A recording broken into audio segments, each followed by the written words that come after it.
Simon Donaldson University. I'm afraid what I'm going to talk about is not particularly a subject that he's worked on, but it's something that I've been thinking about recently.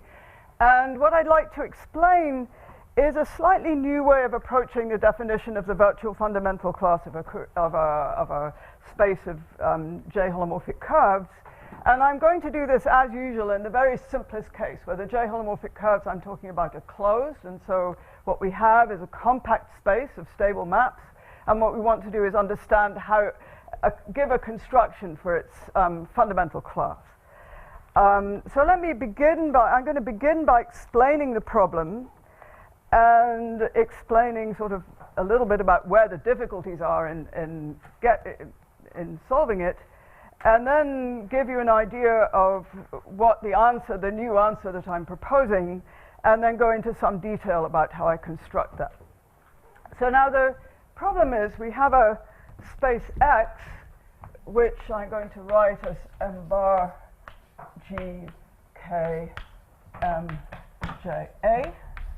So let me explain this. So M is a symplectic manifold with an almost complex structure, a tame almost complex structure. A is some homology class.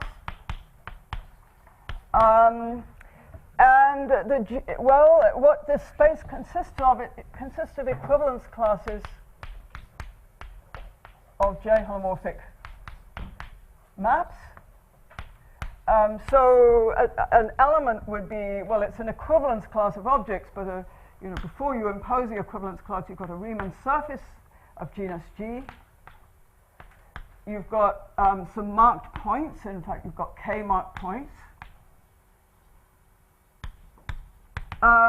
You have a map U.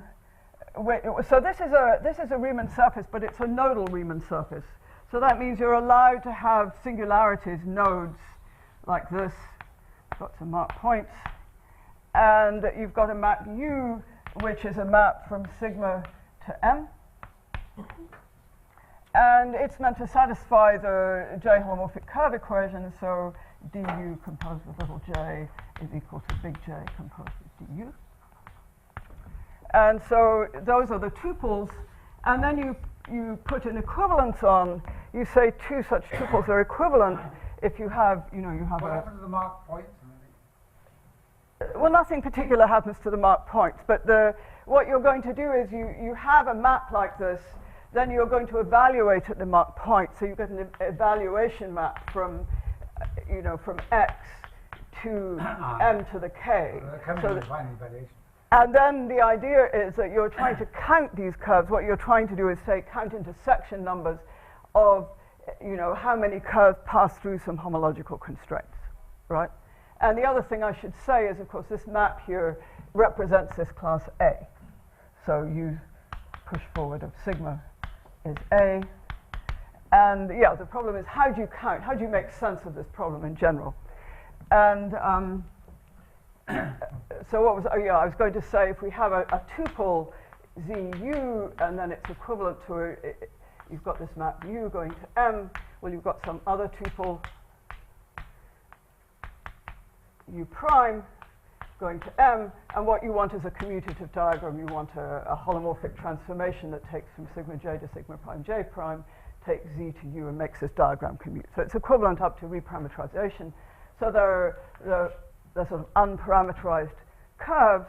And as I say, the question is to try and count these things in an invariant way. Now, this equation, of course, is the Cauchy-Riemann equation. So if this surface was non-nodal, so if it was a smooth surface, then you could set up a situation in which this equation would be a Fredholm operator on a Banach space, and you'd have a finite dimensional set of solutions, and the dimension of the solutions, or the index of the problem, if you like, the index of this problem is equal to some, I'm going to call it D, but it's some function. It depends on the genus. It depends on all this data, but it's some topological information. So the claim is that on the top stratum of the space, where sigma is smooth, if you're lucky, then you can choose a generic J, which is regular for this, and then the solution space is a manifold of the right dimension. But then, you know, it's typically non-compact. So Gromov, you know, there's Gromov's compactness theorem where you do understand how to compactify it, and the best way of compactifying it is via these stable maps where sort of bubbles develop. So you have these nodal things, or you may have J may degenerate, so it may, you know, may bubble off some genus or something. But anyway, there's this is a well understood compact space which has a Gromov topology which makes it metrizable. So this is a nice, you know, from a topological point of view, this is a compact metrizable space. And it should, in some sense, be a manifold of this dimension. Or it may have a top stratum which is a manifold of this dimension. And then the codimension, the strata are given by the codimension of a stratum is twice the number of nodes. So I'm talking about real codimension.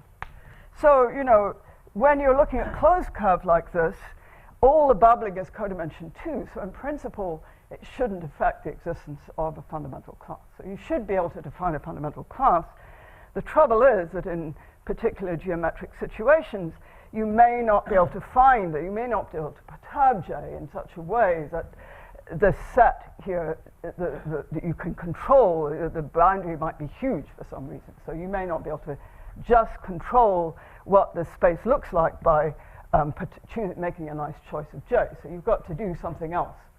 But the idea is that, I mean, there's a natural orientation here because really this is a complex, well, it's a perturbed complex linear operator, but its symbol is complex. It's just a symbol of the del bar operator. And so there's some zero order terms you can perturb away. So the solution space basically has got a natural orientation on it, or stable orientation, and therefore you should be able to define a fundamental class. And so the question is how you do it. And the analytic difficulties are, as I say, if you look at the top stratum, so if sigma is smooth, then the solution space of solutions of maps of sigma j into M, J is, well, it is a solution set of a Fredholm operator.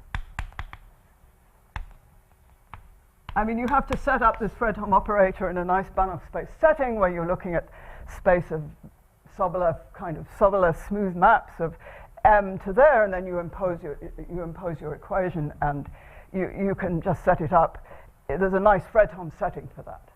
But the difficulty, the sort of analytic difficulty in this is when you look at a neighborhood of a curve which has a node in, there's no obvious analytic setting to make that Fredholm. There's no, because, you know, you have a space, I mean, if you keep the node, then you do have sort of maps of this thing would be products of maps here and maps there. But you can resolve the node, so there's actually a two real parameter family of resolutions of this node, because what you can do is you can cut out a little disk, and the radius of that disk gives you a real coordinate, and then you twist it. You've got an angular coordinate. So you have a gluing parameter, A, which sits inside C. A is approximately 0. That's a little gluing parameter. So really, this is a codimension 2 object with a gluing parameter. And you know, there are gluing theorems for this kind of thing. Dietmar and I wrote one down in our book, at least in the genus 0 case.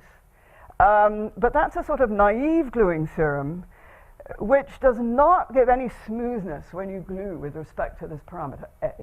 So you can't say that what you get is differentiable when SA goes to 0. So it's a nice homeomorphism. I mean, it has good properties, but it doesn't give you smoothness. And if you want to get some smooth structure here and set up a Fredholm theory, well, there's this polyfold world. I mean, Helmut Hofer has been working very hard to redefine, find a bigger, better framework for Fredholm theory in which you can say that in his SC Banach calculus, this is the Cauchy-Riemann equation is an SC Fredholm operator, and then he can sort of do everything one would like to do in that setting. But in some sense, it's wonderful. Certainly, if you're an analyst, Katrine is going to talk about this tomorrow. That's the approach she likes. She really understands the analysis. The certainly difficulties with it, but this is one way of doing it. So that's a sort of infinite dimensional approach. So you look at the space of all stable maps, you say what you mean by some SC Banach space structure on that, and then you look at these solutions and you have a whole theory about that. Now, but there's another approach. So that's one approach which involves sort of an infinite dimensional approach which involves a lot of analysis. And the other approach involves finite dimensional reductions. And this is the approach that I want to talk about, because this is the approach that people first used. And it has its own difficulties, and it was because it had its own difficulties that Helmut decided he had to redo everything and do it with polyphony. Julian, what you said is not differentiable in A. Is there a Holder estimate? There must be some kind of... Well, you can actually, there's no Holder estimate as far as I understand. What you can do is if you sort of rescale this variable and sort of multiply it by something like a squared, the absolute value of a squared. I always confuse exactly how you rescale it. Then you can make it C1, for example. So you can... I would say it's an open question if there may be a Holder estimate. Okay. Nobody's established a Holder estimate, but you can actually get... C1 smoothness is really enough for many purposes, and you can get that by a very mild polynomial rescaling of this, which one of my students has worked out. But typically, people like Fukaya and his collaborators and Helmut, what they do is they rescale with a exponential, what they call an exponential gluing profile. So it's an exponential rescaling, which gives you something smooth. To ask a question, yeah. Maybe you're going to tell us the answer, or in your two. I mean, but then you talk about fundamental reduction. I was going the opposite way. I was thinking this is being done by dimensional reduction to a higher dimension. In other words, take your situation you've got, increase the dimension by, let's say, throwing in a circle, this way, this way. Then, of course, if you put in a circle and look at invariant things, you can cover the original. But when you got circle in, the dimensions have gone up. And now in the higher dimensional model, something may become simpler. And of course, you could keep reducing. Now, I was wondering whether that's really the one you had in mind here.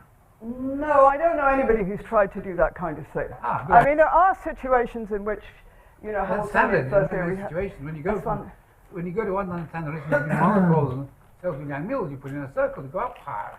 And all the other things, you start down, but add another dimension, and it gets around the difficulty. Well, I mean, Dietmar would know more about this than I do, but I don't know anybody who's done that kind of thing. The real numbers and the complex numbers, he was doing the trick first time. Right. Well,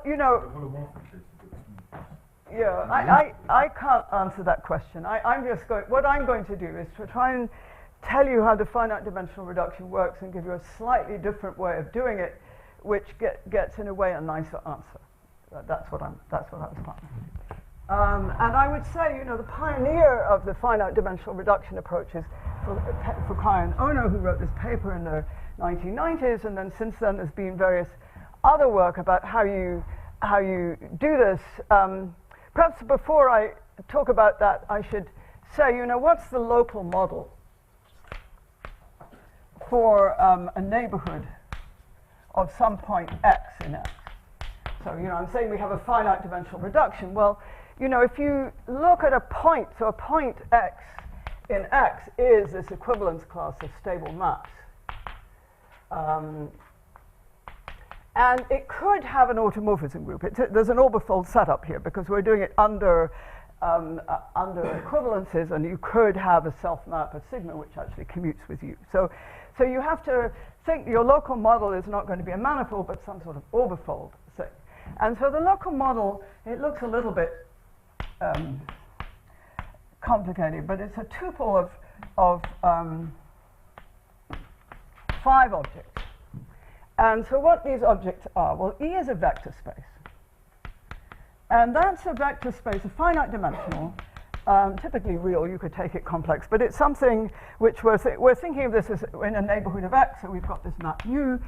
This map U typically, the linearized operator here has a co-kernel, and so it's not surjective. I mean, if it's surjective, this will be select surjective locally, so there's no problem. So typically, the linearized Cauchy-Riemann operator is not surjective. So you choose this vector space to cover it. It's just it's the cokernel of something covering the cokernel. Covers the cokernel of du. Gamma is the isotropy group.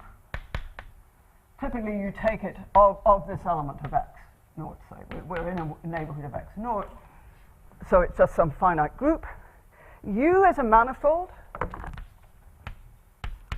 which could be smooth, or I'm going to actually be working in a topological setting, so it's a topological manifold. S is a map from U to E, and S is sort of the remnant of the Cauchy-Riemann operator, because the way you actually define U basically is a set of solutions. Well, actually, you usually take it as pairs where the Cauchy-Riemann, or the linearized, the Cauchy-Riemann operator is equal to E, something like that. So it's so you've then got, if this were what U was, then S would just project that down to E. But it's basically just the Cauchy-Riemann operator. So you're taking, you change the problem. Instead of looking at the zeros of the Cauchy-Riemann operator, you look at the inverse image of this cokernel, which is going to be a manifold, and then you have the remnant of the operator there. And then what's psi? Well, psi is what we call the footprint map, because now we've got too many solutions. This is bigger than x, because we've not solved S is 0, but we've solved S is. So we take S inverse of 0, and that psi is a map into it. It's a map onto some, this is open, onto there, and it quotients out by the group action, and this map here is meant to be a homeomorphism. So this is meant to be a model for an open subset of the thing. You're dividing by the finite group now, right? I'm writing by a finite group, Very yeah. harmless. Harmless. It's a sort of overfold representation, right? Right, so that's the local model. It's this tuple. So it's a sort of thickened, it's a thickened local solution set, and this psi, the footprint map, tells you how it relates to x. And the dimension of this thing is equal to d plus the dimension of E. Because d is the index of the operator, which we're assuming is non-negative, and then we have this dimension of the solution space. So this is the local model. Everybody starts off with this local model. And then the idea is, well, we've got a compact space, we've got a local model for an open subset of it. You can cover by a finite set. This is what we call a basic chart. I would call it K. It's a basic chart. So you can take a finite covering by basic charts, and then you have to put them together. You have to try and relate one chart to another, and that's where different approaches come in. So in the Kuranishi structures, which they sort of took germs of elements like this. I mean, but anyway, I don't want to go into that. I want to talk about what Katrina and I did, which was certainly building on Fukuyama's work, and what we did was use what we call a Kuranishi atlas. So let me explain what a Kuranishi atlas is. And Pardon sort of, well, after first versions of our work came out, Pardon developed it in a slightly different direction from us, but he uses what he calls implicit atlases. They're very close to what we call a Kuranishi atlas, not identical, but very similar. Now, so what's an atlas? Well, it consists of, the first thing is a finite covering family of basic charts. So these are these KIs, and where I goes from, say, 1 to n. And each of them has footprints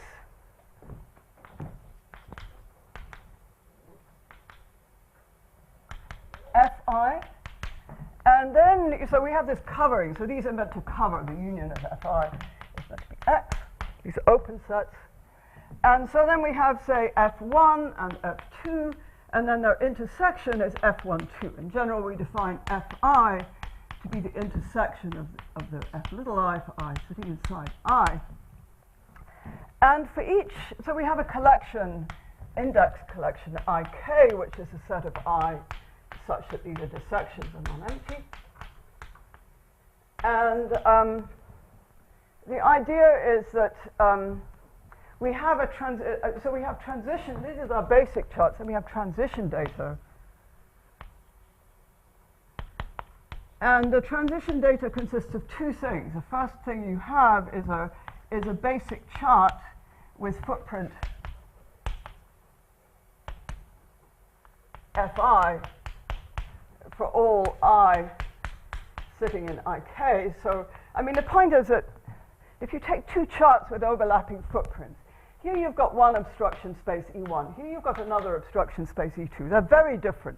In principle, there's no relation between the only points in common between U1 and U2 in typical would be the ones in the zero set. So there's no way you can sort of directly map a little piece of U1 into a little piece of U2 because they could have different dimensions. There's sort of no relation of the equations because you've got different spaces there.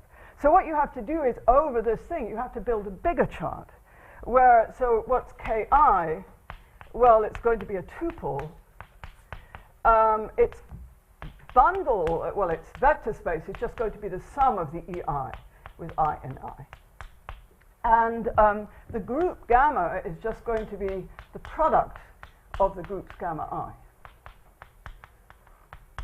And well, then we have Si, which is just this map from Ui to Ei, the remnant of the operator, and then we have psi I, which is a footprint map, just as before. But the idea is that, you know, this dimension here is now D plus the dimension of Ei. So this dimension has gone up. It's not the same as you have a piece here, chart here with one dimension, a chart there with another dimension. Its overlap has got a chart of bigger dimension. And then you have to, so that's the transition data. You build these charts, and then of course there has to be a relation. So the other part of it is that if UI is the first term. Oh, UI is just it's basically it's a subset of the solution space.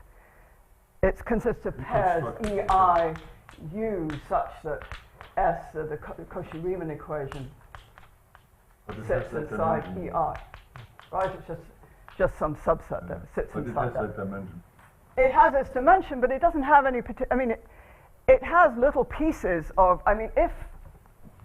Well, I'm just going to explain the relation. If I is contained in J, what's the relation here? And so, if I is contained in J, we need a coordinate change from Ki to Kj. Sorry, from Ki to Kj. And what this is, you basically. You can't relate. You choose a map. You've got UI. You choose a set Uij. So let me try and draw a picture. You have some color. We have, say, well, I'm just going to draw U1 as a line. So this is UI. This is a line, and this is the zero. We could actually just imagine that EI is zero. So this is all a zero set, and here's Uj, which is typically a bigger dimension than UI. Well, sitting inside Uj is going to be, well, this is a bad picture. It's going to look sort of like this.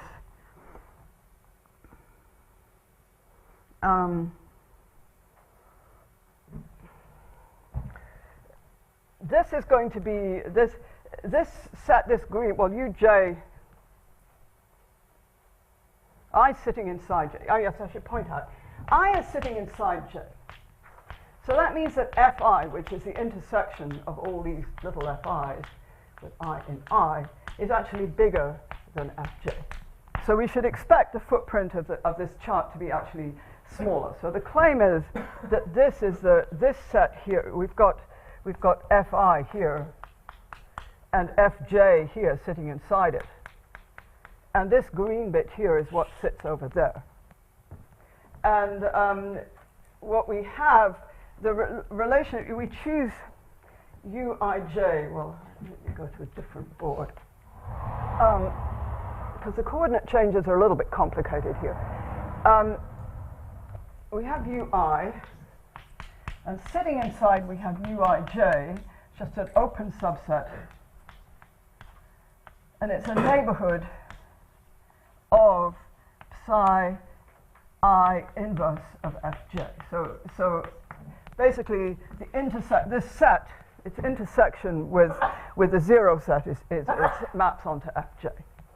And then sitting above it, we have uj, and sitting inside there, we have something uij tilde, and this sits inside Sj inverse of EI. So these are the, which is sitting inside Uj. So the typical if you take a typical element there, the Sj is going to take values in Ej, but we're looking at the subset where it takes values in EI. So this would be U tilde Ij, and it would be sitting in something of higher dimension where the section goes into the other obstruction bundle. And then we have a map down here, which is a covering map. And it's a quotient by a free action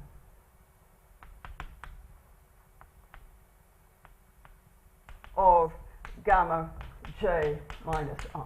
You see, we have an action here, we have an action of gamma I, which is the product of all the automorphisms groups gamma I.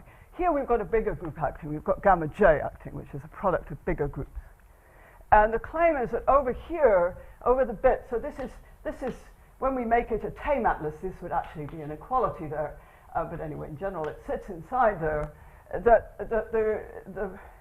the isotropy, parts of the isotropy which don't belong to I but belong to j minus I, they act freely here, and this is just a quotient out. So this thing has the same dimension as that. And this is an open subset in here, and then we have this is sitting inside some submanifold here with a product neighborhood. So that's the structure of the way these things are related to each other, which is a little bit complicated. And then there are some conditions, of course. But so the conditions are, well, let's see. The first condition is that this map here is meant to commute with it's meant to preserve the section. So if you do rho ij and then you do sji, that's meant to be the same thing. So you take a point here, you map it down here, and then you take the section. This is in EI. That's meant to be the same thing as just doing SI, if you like, or if you like, it's a projection onto EI of Sj of X of Sj. Right. So actually, on these elements, Sj takes values in EI. So you could just forget about that and just say it looks like that. Just going back So to commute. this basic chart, does Right. the U contain the gluing parameter? Yeah, that'll be part of its thing. So it's meant to be something for the whole neighborhood, which a neighborhood in X will include gluing parameters. The issue of differentiability in A, it doesn't arise. Well, I mean, you can in a way that there's a map from U into the space of stable maps, and so U is an open subset of a Euclidean space. And so it has a smooth structure. But these coordinate changes, I mean, it's when the coordinate changes, what structures do they preserve? And if you're just using what I call a naive gluing theorem, which is the one that Dietmar and I proved, where you don't rescale anything, then these maps are just topological. They're not, you don't have a smooth structure. They're not smooth, right. And so,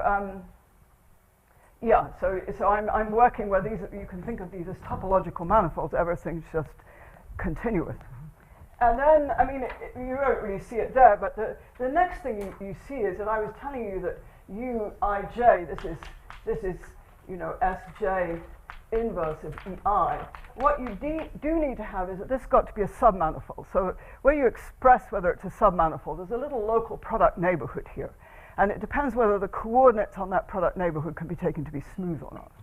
So you can just say, I mean, what Harden was using was just what he called a submersion axiom, which was that there's a little local homeomorphism from Ej minus I. So these are the extra coordinates in the obstruction bundle with some little neighborhood of that, times some little open neighborhood open in uij, and that's meant to map into uj.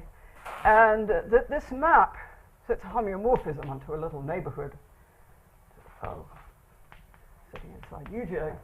And the point is that this map, though, is meant to behave nicely with respect to Sj. So you want Sj composed with phi to equal, you do phi and Sj, that's meant to be just acting on Ex. So the E is in there and X is on there. That's just meant to be E. So it's meant to commute with projection to these coordinates.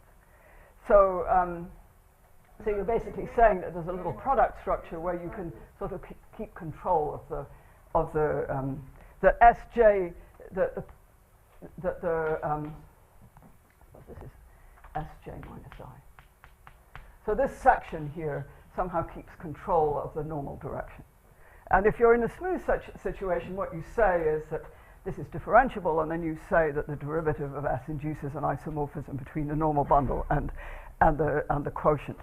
But here we just say we have this little submersion condition. Right. Yeah. In a position to explain why that should be true in practice? Well, the other thing is that, in fact, in my situation, I want this map to be equivariant with respect to the... and why is it true? Well, it follows from Dietmar and my version of the gluing theorem. I think you can prove it. Just. Okay. Is there a geometric sort of interpretation of that? Well, basically what you're doing here is saying you have a, you know, if you fix EI is enough to cover the kernel. So you have a nice solution space, and all you're doing is increasing the dimension of the obstruction bundle, and then you get sort of local product structures. Well, you know, I don't want to go into that detail. I didn't want to go. I mean, I'm taking this is an axiom used by Pardon. The only difference with his axiom is he doesn't ask that it's equivariant, but there's no difficulty in making it equivariant because the only thing, I mean, it's a finite group. The only thing you need to do is when you do the gluing theorem, make these choices, you need to make sure that your metrics and everything are invariant under a finite group, which is not difficult, and then the rest of it is sort of obvious. Anyway, you know, this is proven in Dusa, yeah. I was waiting till the end, but I think I might help. I mean, can I be naive? I mean, the purpose of having a fundamental class is to evaluate something on it. Right. To get an answer. You might be integrating, you might be doing index of K-theory. You're not interested in the class per se, you're interested in what you do to it. Mm-hmm. Now, in this case, if you did it over a point, you get an integer. If you do it over a parameter space, you get an element of the corresponding theory of the parameter space. Mm-hmm. It's all right. And if the parameter space is manifold, you can bring that to the left-hand side and do it all for a bigger manifold. So why isn't this all standard machinery? In other words, why can't you just apply, if I'm doing K-theory, which I think is more natural here, the case, just doing equivariant K-theory. Of course, you've got groups, and you've got finite groups, but you can swallow them up in these groups anyway. You can get rid of the finite groups, and you just do equivariant K-theory, and then, of course, it's covering stuff. It's all Sheaves theory. The Sheaves theory of the linear category is straightforward. I mean, that's what you're doing by hand. What people like Leray and so on struggled for years to replace by more sophisticated machinery. Well, for one thing, just establishing, as Katrine's questions point out, just establishing that this is a local structure is a non-trivial task. Yeah, but I think I think you don't need to do all that. If you all wanted the answer to calculate something, that was all done by Leray. Well, I don't know that that's. I think I'm not certain that that's true. I think I'm suggesting that's the case. Well, nobody's managed to do it that way. All I can say is, you know, it may be now that what I actually had meant to say before I went into all this detail of what an atlas is what are the different approaches, once you have an atlas, what are the different approaches of getting the fundamental class out of it? You see, what Katrine and I do is that we sort of massage this. So, I mean, the other condition I need here is that we need some compatibility. We need that if I is contained in J, contained in K, then we need the projection rho IK to be equal to the projection of rho JK. Project first to rho, sort of on the appropriate, and let me not be too fussy. You need some compatibility like that. Now, once you have that, what Katrina and I did was build a topological category where the objects in our category were this disjoint union of the UI, and the morphisms corresponded to both to these rows, which are sort of gluing the different charts together with the group actions. So there's sort of two collections of morphisms.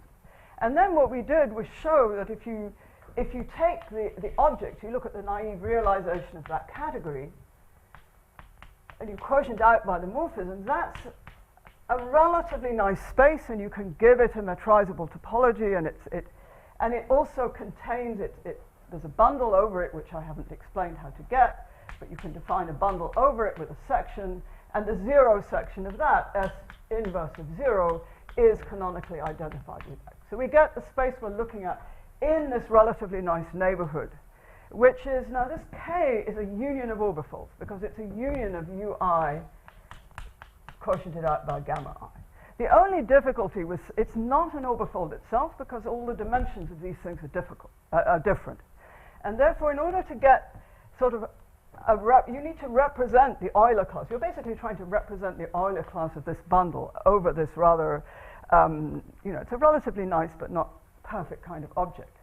And the way Katrina and I did it is to, if everything has a smooth structure, then you can define a sort of multi-valued little local perturbation section so that this thing is transverse to the origin. And using transversality as a way of localizing the Euler class of the bundle, because you're looking at the zeros which will be represented in each of these UIs.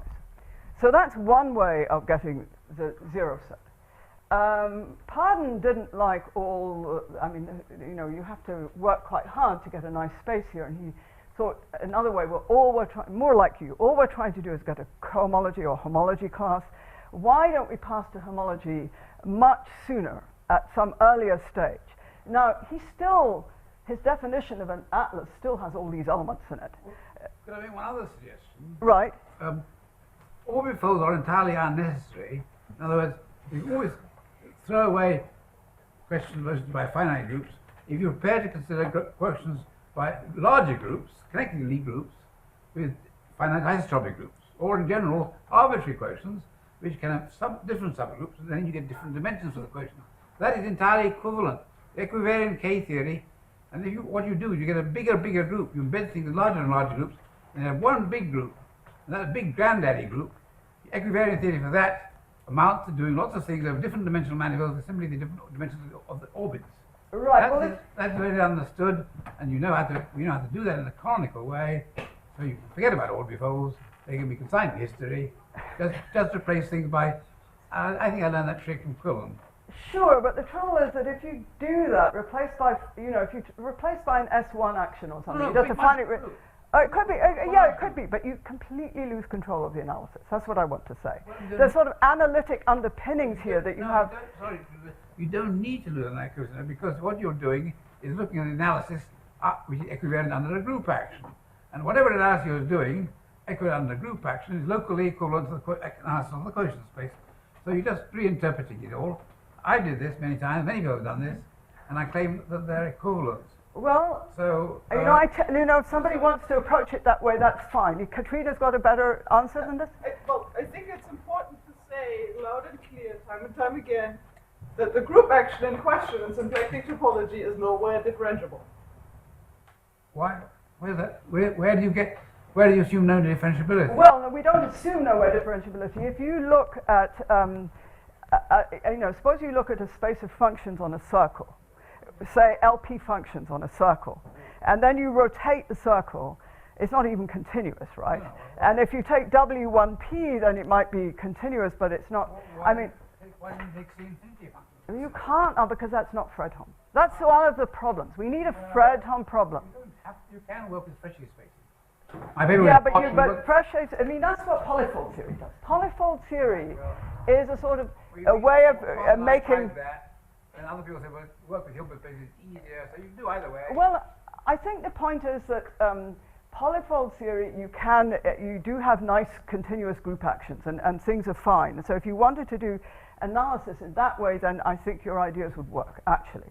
But we're doing these finite dimensional reductions, which are somewhat clunky objects, and because you've made all sorts of choices.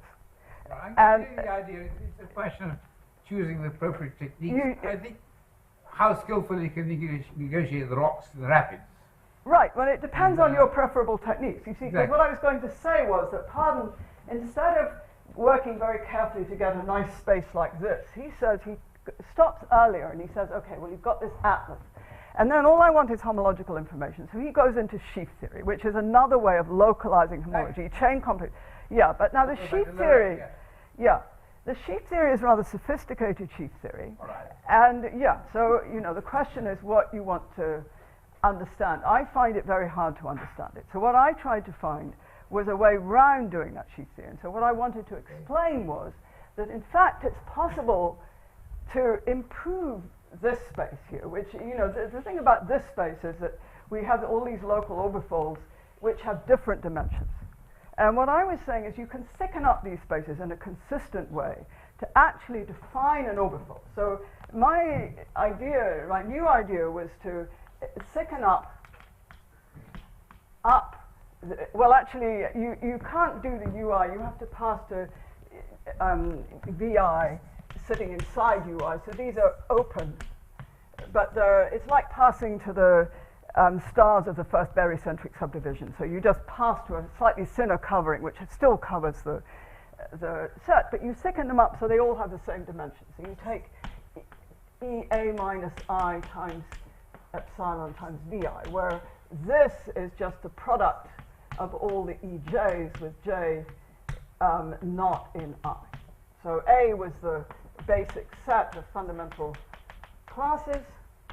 You just take your thing, which has got dimension D plus the dimension of EI, and you just thicken it up by multiplying by this little appropriately dimensioned copy of a thing. And then the idea is that once you've done that, you can build an orbifold. So you take these things are sort of the basic pieces of the orbifold, and then you thicken up these transition things to get transition maps, and then you can build an actual orbifold. So you build an orbifold, which I can so you actually build something of this form.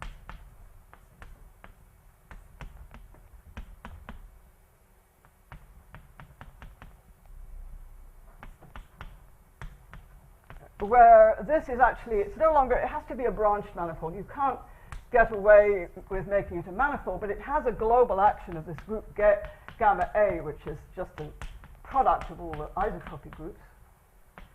And so this is sort of the orbifold level. You have a section here, S descends here, and once you're in this global setting where this has got, you know, it's an orbifold of a fixed dimension, then there's a duality theorem, and you can represent the Euler class just very easily. You can represent it, I mean, instead of, it's meant to be a homology class, but you can represent it as a homomorphism from the Czech, it's a Czech class, the Czech cohomology of X. You can represent it, which is isomorphic to the Czech homology of X. And how you represent it, you take a class in the homology, say mu, which is in HD of X, you pull it back to an element of HD of S inverse of 0, which is sitting inside here. And then you use duality to say that's isomorphic to an element of Hn of M mod gamma minus S inverse of 0, so that relative homology group. And then you push that forward by S star, taking into the homology of that, well, actually, you can actually work an E minus 0, quotiented out by gamma if you want. But this is sort of canonically isomorphic to Q. So it means that, and this is given by the fundamental class. So you have a homomorphism. This was actually Pardon's trick, his way of getting a homology class. You represent it as a homomorphism. It's an old trick, right? Anyway, so the whole idea is to try and build this orbifold. And I don't have any time to really Well, actually, I have a little bit of time. I could explain the key idea of how you do this, which uses an idea of pardons, actually. I wanted to say that. Do you do the thickening before you make the multivariate sections, or? Oh, you never make multivariable sections. Oh, okay. You see, the point is that you thicken it all up, so that I mean, S is just given to you. You have to, when you thicken it up, you have to show how you extend it. But you basically define an overfold which has these things as objects. And it has two sets of morphisms. One set of morphisms coming from these covering maps. And if all you do is quotient out by these the thickened up versions of these covering maps, then you get a branched manifold. What do you about branched manifold? Well, I mean a manifold, it's the realization of an étale groupoid. So locally, the objects form a topological manifold of some dimension. There's at most one morphism between any two objects. So it's a manifold, and it's not proper. So, it sort of looks like, it looks like this. So you take two copies of this and you identify over an open thing there. But you have two copies of this, each with weight a half, and so here each of these have weight a half, and this has got weight 1, so it's got a perfectly good fundamental group. So basically you're taking lots of copies, you take lots of copies of this, and then you identify some of it over, you take copies of this and you identify over by these projection maps, which is sort of... I think Francis Kelvin will explain these are called stacks. Well, I don't like the word stack. I'm sure, overfolds you can say they're stacks, but I just like to think more sort of topologically that they're But then when you do it naively, you're getting non-Hausdorff spaces, aren't you? Well, this is non-Hausdorff, but I did work out, it's got a natural Hausdorff completion. You can add over the branching locus. There's a relatively nice theory of these things. And it also agrees with the theory of stacks. I'm sure it does. It's a special case of a theory of stacks, right? Very special case, sort of simpler version. And if you don't like dividing the morphisms up that way, you can just take this. This is just a standard overfold, because when you quotient out by the group actions, it becomes proper. It just becomes a basic standard overfold. But anyway, so the idea of the construction here uses something that was, interesting enough, occurred in Pardon's work. He doesn't do any of this realization and sort of quotienting out. He uses sheaf theory and homotopy colimits and stuff, so sort of builds spaces, but homotopy kind of spaces. But a key element of what he does is what we call uses this deformation to the normal curve. And the key element of this is a space which I'll call YUJ, and that consists of tuples EXT sitting inside EA, so that's the product of all the obstruction spaces, times UJ, which is the solution space corresponding to EJ, and then times well, you didn't quite do it this way, but this is equivalent. This is the simplex. So T is a T1 through T J, and the sum of the Ti is equal to 1. And what the conditions you put on this? Well, you put on certain conditions that this is small, and I don't want to go into that. But the main condition is that you put on is that Sj of x is equal to T dot E, which means that it's the sum of T J Ej for J and J. So there's a relation. You've added in some extra coordinates, but there's a relation between that and E. And the claim is that this is a manifold with boundary. And the boundary, you have a projection to delta J, and the boundary sits over the boundary of delta J. And why it's useful in my situation is that if T J is 0 for J not in I, so you've got I subset of J, and we're looking at the part of the boundary of, you've got delta I sitting inside delta J here, so you're sitting over this part of the boundary there. Then if you look at this equation here, you see that if a tj is 0, you have no condition on the ej. So that means then that you have a natural map of a product of ej minus I times, well, the part of, which I called u tilde ij. This is the part of uj that where so it's x such that sj of x is in ei. You have a map of that into this space y uj. And that map is just taking ex goes to, well, you take e, and then you have the same x and t, and then what you want to do is to put in a compensating thing coming from si of that. So you put in t inverse of si of x. So there's a natural map of this product space into the boundary of that. And therefore, the whole problem that we need to do, we've thickened up, this is sort of like our thickened up V, right? We've got ej minus I times Vij sitting inside there. And we want to map it into Uij in order to get our, to get these covering, to get the identifications between these different Mij. We need to take a product and put it in put it into Mj. And what you do, the way you do that is by pushing inside using a collar. I don't really have much more time to do that, but there's a sort of general, I discovered in Hatcher, there's a very general procedure. If you have a topological manifold with boundary, so locally it's a topological manifold with boundary, there are local collars, well, there's a very standard way using a partition of unity to then make a global collar for it.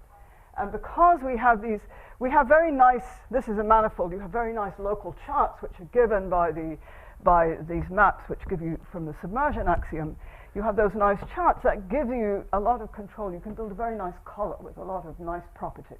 And you use that collar to take these products. I mean, this would be exactly the kind of thickened up VI, and you can push it into VJ by using the collar. Because inside, you see, this is where T, this has got a coordinate with in j minus I, the t coordinates are 0. If you make them non-zero, then you start getting something where the corresponding s is no longer, you've sort of pushed it away from uij, you've pushed it into uj necessarily. So anyway, I don't think I want to explain that to you in any more detail. I want to thank you for your attention.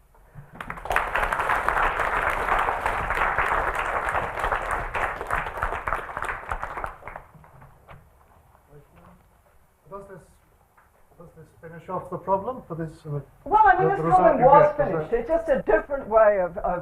I mean, my motivation for doing this was that, I think I don't like sheaf theory. I don't understand, and I mean, I could understand enough sheaf theory to do this problem, but when you go to do Hamiltonian flow theory, it gets really more complicated. I mean, I was told by Mohammed Abizadeh, there's definitely things you have to check. It's not sort of automatic, and I don't know what has to be checked, and I could do a lot of work and try and understand what has to be checked in that language, but I thought if I had a language that I was more familiar with, I could possibly this method might work to explain, give a slightly different approach to constructing what you need in Hamiltonian flow theory. Whether it does or not, I don't know, but that was somehow my hope. I suppose there's a version from when you have a boundary, you have Lagrangian submanifolds. Well, then that's even more complicated if you want to go. I mean, at some point, the output of the theorem is going to feed into sheaf theory. And at that point, it's sort of ridiculous to avoid the sheaf theory, it seems to me. But if you're doing something like Hamiltonian flow theory, where really you are just counting numbers, you shouldn't, I mean, of course you can use sheaf theory, but it's not necessary to do it that way, put it that way. May not be necessary. We're going to dine together on a better occasion to discuss these things. I'll just make a couple of comments here. This sort of machine you mentioned over here was all fully exploited by Dan Quillen.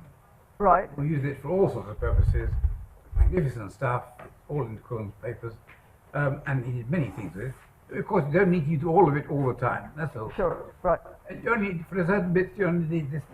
You can buy a cheap model and just take that one instead. Right, right. This is the Rolls-Royce version, and the sheaf theory is another Rolls-Royce over there. You have to have, well, one's a Rolls-Royce and one's a yacht. And if you're a rich man, you have both. So the sheaf theory is beautiful, worked out by Leray. You can unwind the sheaf theory and get all sorts more. And for many problems, you don't use Leray spectral sequence. So most problems, you don't need the whole machinery. Well, here you have to use homotopy K-sheaves. I mean, you don't use just ordinary sheaf theory. Don't be worried, threatened by words. That's just people trying to bamboozle you into thinking it's difficult. Well, okay. I mean, this is what you tell to a graduate student. I mean, I would say graduate students or young people these days ought to learn the right sheaf theory. I would take me a long time. Sheaf theory was learned by graduate students in my day. Well, it depends what version of sheaf theory you're talking about. We're talking about Lurie light. No. Well, you talk to Sheaf theory, as done by Leray and Cartan-Serre, Right. way back in the middle of the last century, and historical documents. Yeah, I And understand that amount of that's it. enough, most of it. Then since then, all you need to do is throw a few other things in, also Cullen's ideas. Use large Lie groups to swallow up all the little difficulties, and then Right, that would be great. I think you can avoid most of the nasty stuff if you put those together. But we can discuss it later. We can discuss it. I think if you fed in then if you want to have large dimensional Lie groups, you need to feed in a whole lot of polyfold theory, and then if you did that, then all the actions would be nice and smooth, and you wouldn't destroy any Fredholmness, and you could do that. But even then, I mean, Katrine's been telling me that S1 equivariant theory is hard in a polyfold world because the theory doesn't work as well as you hope it to. I mean, there just are awkward little analytic difficulties here. Maybe, yes, maybe. So I would just like, since I'm the curmudgeon in chief. Right, sure. You're the one who points out all my mistakes. I would like to sort of reinforce the point that this is a theory with no boundary and corners. And I would challenge anyone who thinks that they can really generalize this or any other finite dimensional reduction theory to things with boundary and corners to explain to all of us how to prove invariance of S1 valued Morse theory. Yes, I do. This is anyway. So I think that should be all of our test case. It's proven by Michael Hutchings in blog posts that are exceedingly problematic. I mean, combinatorially complicated. They very much use the differentiable structure at the corners, and they very much use the fact that it's Morse theory. So there's obstruction button gluing. I don't know of a single method that does that invariance proof without severe differentiability. This But I problem don't with the Hutchings actually is know how solved to in prove preprint. We any uploaded in theory. April. I think it can be solved. I agree. You always bypass difficult problems. You find a easy way around it. For example, if you've got a nasty corner, put it in a bigger box and it disappears. Clear the corner. That's more or less true. You can make these tricks. So don't be afraid of corners. Just go around the corner. This is not the topic for now because I was doing the simplest case, trying to get it right. And then I was going to take up Katrine's challenge to see if I can do Hamiltonian first theory, which is another baby version, but it does have boundary and corners, and I may or may not be able to do it. I don't know. So I was going to ask maybe a more simple question. So once you've kind of constructed this fundamental class, does that, do you just have this class, or does that show that X is a Poincare duality space? No, X could be horrible. X doesn't have any nice properties. Okay. I mean, X, what I was constructing here was saying that X does sit inside an ambient overfold. Not necessarily a smooth one, but it sits inside its overfold as a zero set of a section. Right, but I mean, one doesn't hope to prove properties of X in this setting, I think. Well, I mean, it is, but it has a fundamental class. You prove it has a fundamental class, right? Sure. Right, so there's a well-defined element in its homology of the right dimension. Yeah, I'm just curious if by cat product on the cohomology, if you know anything about that. Well, I haven't looked at it. I don't know anything about it, but Okay. what can I say?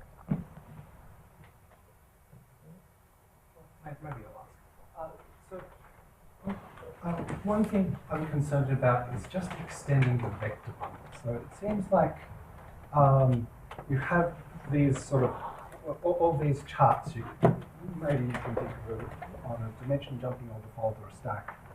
And it seems like one stage that I'm scared about that construction, which I wanted to do at some stage, was just extending the instruction bundle that you've got on one chart to the other charts anyway, just extending a vector bundle.